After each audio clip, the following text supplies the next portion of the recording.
नमस्कार, मैं हूँ प्रतिभा चंद्रन। आप सभी का नवभारत में स्वागत है। और आज हम बात कर रहे हैं ऐसे विषय पर और ऐसे एक्सपर्ट से जो आपके बच्चों का जो भविष्य है उसकी नींव डालने में लंबे अरसे से काम कर रहे हैं। जी हाँ, यूरो किड्स, इसका नाम तो आपने सुना होगा। सीईओ हमारे साथ है शेष साई जी और अनीता मदान डॉक्टर, जो करिकुलम का ये करती है। लेकिन इन्होंने नया कुछ किया है। ये नया क्या है ये जानने के लिए हम यहाँ पर आए। यूरेका शब्द तो आपने सुना होगा, लेकिन यूरेका का एक छोटा सा ट्वीक किया हुआ वर्जन है यूरेका। ये क्या है डॉक्टर शेषाई, हम हमसे जानना चाहते हैं कि नया क्या कर रहे हो, क्या बदलाव ला रहे हो और क्यों ये सोचा कि ये बदलाव लाना ज़रूरी है। हमारा जो नया करिकुलम है उसका नाम है यूरेका, और ये इसका मीनिंग है visible thinking curriculum. Visible thinking का मतलब है कि हम आजकल के जो बच्चे हैं जो यूरो किड्स में आ रहे हैं, उनके अंदर सोचने की क्षमता को कैसे हम बनाएं, कैसे उसको बहुत ही स्ट्रॉन्ग करें, और इसी का पूरा मकसद हमने अपने विजिबल थिंकिंग करिकुलम में बनाया है। कितने ब्रांचेस है आपके, और जो हार्वर्ड का स्टडी है या हार्वर्ड के साथ में किस तरह का टाई अप है? हमारे अभी भारतवर्ष में 1600 ब्रांचेस हैं, और हार्वर्ड के साथ जो टाई अप है वो डॉक्टर अनीता मदान बताएंगे। जी अनिता जी, मैं ये जानना चाहती हूँ कि हार्वर्ड के साथ क्यों? क्योंकि देखिए, अक्सर ये कहा जाता है कि वेस्टर्न एजुकेशन सिस्टम और इंडियन एजुकेशन सिस्टम अपनी अपनी कुछ स्ट्रेंथ्स है इंडियन एजुकेशन सिस्टम की, तो ये क्यों किया? हार्वर्ड के साथ हमारा जो टाई अप है वो सिर्फ उनके रिसर्च बेस पे है। तो हमने उनका सिर्फ थिंकिंग रूटीन अपनाया है, बट पूरा करिकुलम लोकली डेवलप किया है। तो जो वो रिसर्च करते हैं, जो यूएस में रिसर्च होता है, वो बच्चों को बहुत इम्पोर्टेंस देते हैं, और कई सालों तक बच्चों में क्या अच्छा बढ़ता है, कैसे डेवलपमेंट बढ़ता है, वो सब के ऊपर रिसर्च करते हैं। तो उनके सिर्फ थिंकिंग रूटीन्स हमने लिए हैं, बट वो थिंकिंग रूटीन्स को हमने अपने करिकुलम में अपने हिसाब से लोकली और कल्चरली डेवलप किया है। एक होता है कि जो जिस उम्र की बात आप कर रहे हो, 6 साल की उम्र तक, 1.5 से 6 साल, बिल्कुल उसमें ये होता है कि उसकी बुनियाद जो होती है वो वहीं डेवलप होती है। क्या आपका ऑब्जर्वेशन है जब 7 लाख बच्चों को ट्रेन किया और उसको समय समय पर किस तरह से बदला है? तो जितनी जल्दी हमारे पास बच्चे आते हैं उतनी जल्दी वो ज़्यादा सीखते हैं, ज़्यादा कॉन्फिडेंट होते हैं। तो ऐसे बच्चों को मतलब बाहर जाके किसी जगह पर एडजस्ट करने को बहुत ईजिली हो जाते हैं। अदरवाइज़ वो बच्चे शाय रहते हैं, सोचते रहते हैं, आगे बढ़ते नहीं, अपने आप को एक्सप्रेस करना नहीं आता उनको। तो हमारे जो बच्चे हैं वो शायद पेरेंट्स बोले कि लिखते नहीं हैं, बट जितनी कॉन्फिडेंस हमारे यूरोकिड्स के बच्चों में है वो शायद किसी बच्चों में ना हो, क्योंकि हम उनको सिखाते हैं कि आपको सोचना खुद है, कॉन्फिडेंट रहना है, एक्सप्रेशन करना है। बहुत सारे स्किल्स जो आज के ज़माने में ज़रूरी है वो सब हम उनको डेवलप करवाते हैं। जो इससे पहले करिकुलम उनको सिखाया जाता था और अब का करिकुलम, इसमें फंडामेंटली फ़र्क क्या है? सो फंडामेंटली हमने थिंकिंग रूटीन्स डाले हैं। पहले हम बहुत ज़्यादा माइंडफुल थिंकिंग पे कर रहे थे, जहाँ हमने और चाहा था कि बच्चे थोड़े शांत हो जाए। इसके बाद अभी वो कैसे बढ़ेंगे, जैसे प्रोसेस करने के लिए इन्फॉर्मेशन बच्चों को सिखाना है, तो वो थिंकिंग रूटीन एक टूल है जो हमको दे रहे हैं। हम पहले भी होलिस्टिक डेवलपमेंट में बहुत विश्वास रखते थे, अब भी वही कर रहे हैं हमने। और जैसे माइंडफुल थिंकिंग कर रहे थे, अब हम स्पिरिचुअल डेवलपमेंट कर रहे थे और आगे बढ़ गए हैं हम उसमें। फिर आपके पास में मैं आना चाहूँगी कि बच्चा आपके पास कितने समय तक रहता है, उसको क्या एनवायरनमेंट दिया जाता है और उसके लिए पेरेंट्स को कितनी फ़ीस देनी है? अच्छा,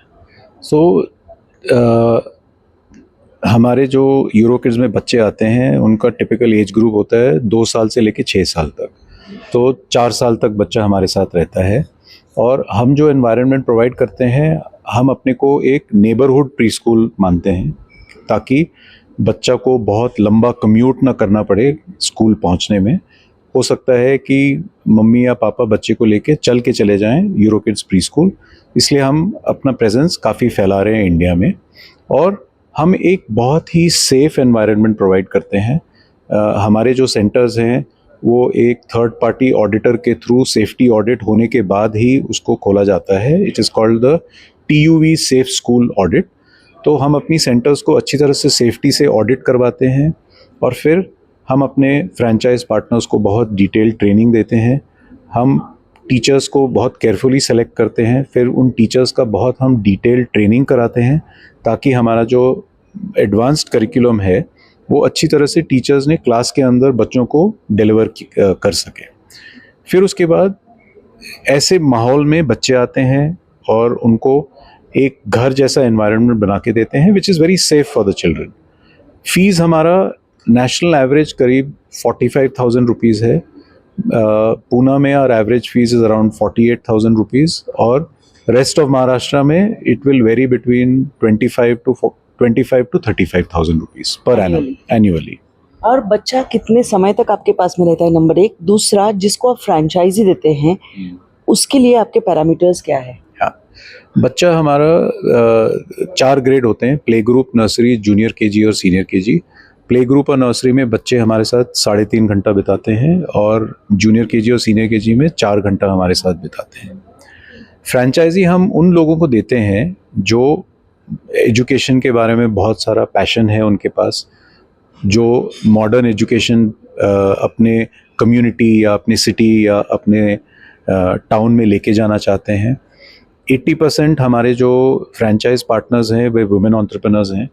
टिपिकली प्रोफाइल उनका होता है कि या वो कभी टीचिंग प्रोफेशन में हुआ करते थे, अब वो सोच रहे हैं कि हमने इतने साल टीचिंग प्रोफेशन में बिताया है तो हम अपने खुद का प्री स्कूल शुरू करना चाहते हैं।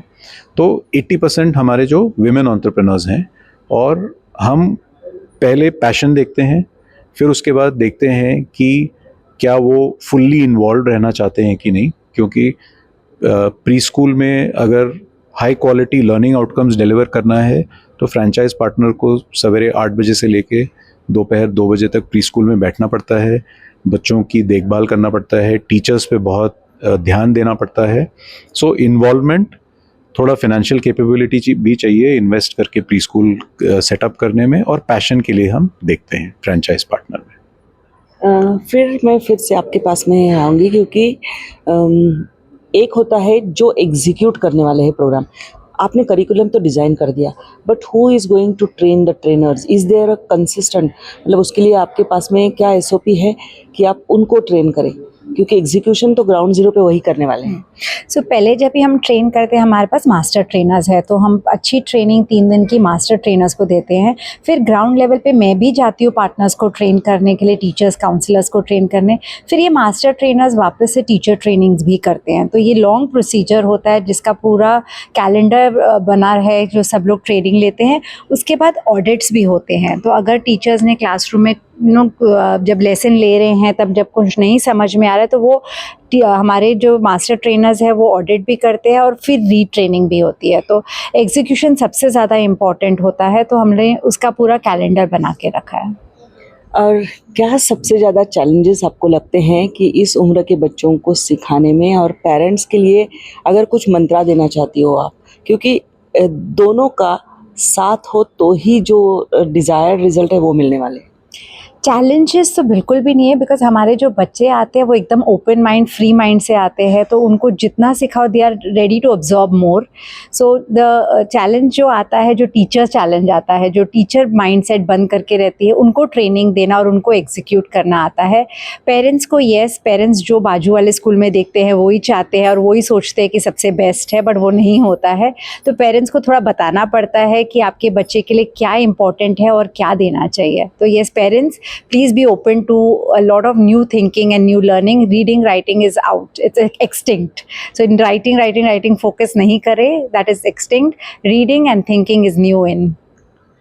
क्या सिखाना चाहिए, मतलब कैसे? क्योंकि रीडिंग राइटिंग नहीं करेंगे, सभी पेरेंट्स को एक एंग्जाइटी होती है, हाँ, कि अरे मेरा बच्चा पढ़ नहीं रहा है, लिख नहीं रहा है, उसको तो ABCD तक लिखना नहीं आता है। ये माइंडसेट है और सालों से है। उसको अनलर्न करना और उसको पूरा अलग तरीके से ढांचे में डालना। हम लोग बहुत फोकस करते हैं रोट लर्निंग में। बच्चे को पहले बोलते हैं ABCD एकदम सीक्वेंस में बोलो, बट एक्चुअली हमने कभी सोचा है कि हम लोग वो ABCD सीक्वेंस में कभी ज़िंदगी में यूज़ करते हैं, कभी नहीं यूज़ करते हैं। डिक्शनरी खोल के मीनिंग ढूंढने में खाली यूज़ करते हैं। बट बच्चे को जो बोलना आना चाहिए, समझना आना चाहिए, एक्सप्रेस करना आना चाहिए, कॉन्फिडेंट होना चाहिए। 2 लोगों को बाहर देख के शाय फील करे, वो बच्चा कॉन्फिडेंट नहीं होगा। उसको क्या फील हो रहा है, उसके इमोशंस कैसे है, वो सब एक्सप्रेस एक्सप्रेस करना आना चाहिए, कम्युनिकेट करना आना चाहिए। ये नवे स्किल्स है जो बच्चों को बहुत ज़रूरी है। रीडिंग राइटिंग चलता रहेगा। यानी आप देख रहे हो दर्शकों कि रीडिंग राइटिंग चलता रहेगा, बिल्कुल सोच बदलने की ज़रूरत है। और कहीं ना कहीं इस तरह के जो प्री स्कूलिंग है वो उन लोगों के लिए बहुत कारगर है जहां दोनों घर के व्यक्ति यानी माता और पिता दोनों बाहर जा रहे। आजकल दादा दादी घर में हो ये बहुत संभव नहीं होता, हम देख रहे हैं। ऐसी स्थिति में एक नया करिकुलम आपके साथ में है, कई प्रयोग हो रहे हैं। हो सकता है आपके कुछ सुझाव हो, हमारे इस वीडियो के अंदर आपके सुझाव या सवाल ज़रूर डालिएगा। हम एक्सपर्ट्स के साथ आपको जोड़ने की कोशिश करेंगे और आप दोनों का बहुत बहुत शुक्रिया।